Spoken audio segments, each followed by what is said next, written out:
ফের ভয়াবহ বিমান দুর্ঘটনা আমেরিকায়। দুটি বিমানের সংঘর্ষে দাউ দাউ করে জ্বলে উঠল আগুন। ভয়াবহ এই দুর্ঘটনায় ব্যাপক ক্ষয়ক্ষতি, মৃত্যু ও আহত বহু মানুষ।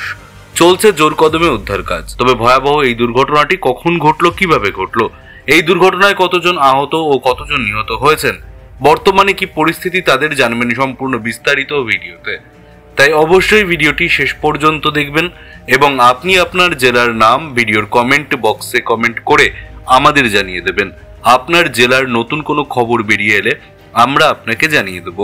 একটা ছোট্ট অনুরোধ আপনার কাছে, ভিডিওটিতে একটি লাইক করবেন এবং আপনি এই চ্যানেলটিতে নতুন হলে চ্যানেলটিকে সাবস্ক্রাইব করে পাশের বেল বাটনটি বাজিয়ে দেবেন পরবর্তী খবরগুলো সবার আগে দেখার জন্য। আমেরিকার মন্টানার কালিসপেল সিটির বিমানবন্দরে ভয়াবহ এক দুর্ঘটনার কবলে পড়ে দুটি বিমান। বিমানবন্দরে অবতরণের সময় একটি ছোট বিমানের সঙ্গে সেখানে দাঁড়িয়ে থাকা আরও একটি বিমানের সংঘর্ষ হয়।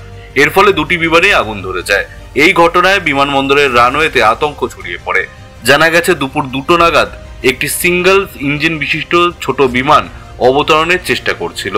সেই সময় সেখানে দাঁড়িয়ে থাকা একটি বিমানের সঙ্গে সেটির সংঘর্ষ হয়। সংঘর্ষের সঙ্গে সঙ্গেই আগুন ধরে যায়, ধোঁয়ায় ভরে যায় গোটা এলাকা। তবে এই দুর্ঘটনায় কোনো বড় ধরনের ক্ষয়ক্ষতি হয়নি। প্রাণে বেঁচে যান বিমানের 4 জন যাত্রী। অবতরণের সময় বিমানে থাকা পাইলট এবং 3 যাত্রী নিজেরাই বাইরে বেরিয়ে আসতে সক্ষম হন। অল্প আঘাত লাগায় 2 জন যাত্রীকে ঘটনাস্থলে চিকিৎসা দেওয়া হয়।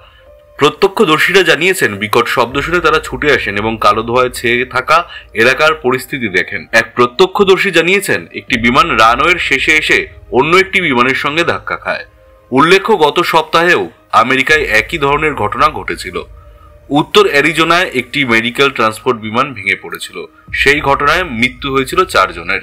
ক্যালিসপেলের দমকল প্রধান জে হেগান জানান, আগুনের তীব্রতায় বেশ কয়েকটি বিমান ক্ষতিগ্রস্ত হয়েছে। দুর্ঘটনার পর কালো ধোঁয়ায় চারদিক ঢেকে যায়, যা স্থানীয়দের মনে আতঙ্ক সৃষ্টি করে। ফেডারেল এভিয়েশন অ্যাডমিনিস্ট্রেশন এই ঘটনা তদন্ত করছে। FAA এর রেকর্ড অনুযায়ী যে বিমানটি আছড়ে পড়েছিল সেটি ছিল একটি সোকাটা TBM 700 টর্বোটপে বিমান, যা 2011 সালে তৈরি হয়েছিল এবং এর মালিক ছিল পুলম্যানের মিটার স্কাই LLC।